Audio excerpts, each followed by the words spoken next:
Selama 17 tahun pakai kereta Saga ini sampai semalam saya baru tahu ada satu fungsi special.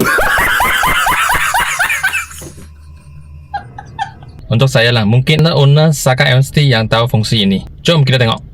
Okey, untuk kereta Saga MST ini so kita tengok sini ada 5 biji button. Ini untuk reset alarm kalau tak silap, ini kosong. Ini double signal.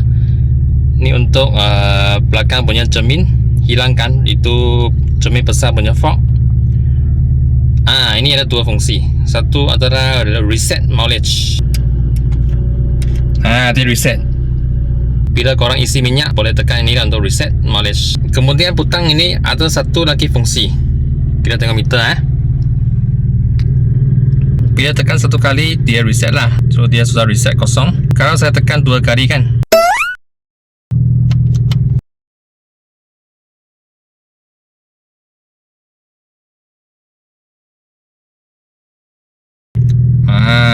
nampak tak? Ada beza itu meter punya cahaya dia gelap dan dia jadi terang. Okay, saya cuba lagi ya. So ini tekan dua kali, jangan lepas. Kita tengok Okay, sekarang dia gelap. Okay, dia terang. Dia gelap.